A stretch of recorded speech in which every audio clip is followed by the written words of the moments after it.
वसुंधरा news, आपल्या हक्काचे news channel. रुकडीत हाणामारी, 5 जखमी, हातकणंगले पोलीस ठाण्यात गुन्हा दाखल।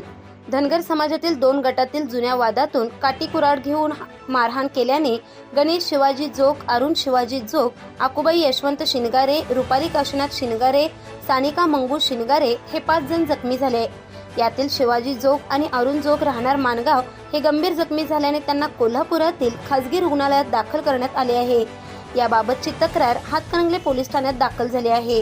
हातकणंगले तालुक्यातील रुकडी इथल्या येसाबाई सबाजी शिनगारे यांचं गुरुवारी निधन झालं होतं।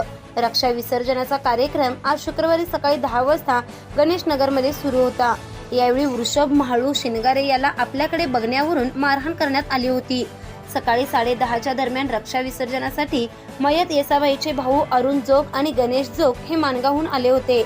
त्यांचा भाचा वृषभ याला मारहाण झाल्याने त्यांनी मारहाणीचा जाब विचारल्यानंतर सुहास संभाजी शिनगारे, तानाजी शिदा शिनगारे, काशीनाथ भिकाजी शिनगारे, सागर शिनगारे, संभाजी शिवा शिनगारे, अनिल बिरू शिनगारे, म्हाळू कृष्णा शिनगारे, सौरभ भरमा शिनगारे, तुषार बिरू शिनगारे, भिकाजी बापू शिनगारे, माणिक भिकाजी शिनगारे, बापू भिकाजी शिनगारे, गीता तानाजी शिनगारे, हौसाबाई भिकू शिनगारे, रेखा संभाजी शिनगारे, संगीता कृष्णात शिनगारे, तानाजी शिनगारे, लता काशीनाथ शिनगारे सर्व राहणार रुकडी यांनी काट्या कुऱ्हाड्या आणि वगड ने मारहाण केल्याने गणेश शिवाजी जोग आणि अरुण शिवाजी जोग यांच्या डोक्यात कुऱ्हाडीचे घाव बसल्याने त्यांना उपचारासाठी कोल्हापुरातील खासगी दवाखान्यात दाखल करण्यात आले आहे।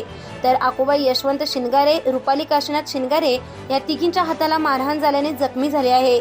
त्यांच्यावर हातकणंगले ग्रामीण रुग्णालयात प्राथमिक उपचार करून घरी पाठवण्यात आले आहे। याबाबत सर्जेराव शिनगारे यांनी दिलेल्या तक्रारीनुसार 16 जणांच्या वर तक्रार दाखल करण्यात आली असून त्यांना अटक करण्यात आली आहे। वसुंधरा शक्ती न्यूज साठी विनोद शिंगे। चॅनेलला सबस्क्राइब करा आणि परिसरातील ताज्या घडामोडी सर्वात आधी बघण्यासाठी बेल आयकॉनला क्लिक करा।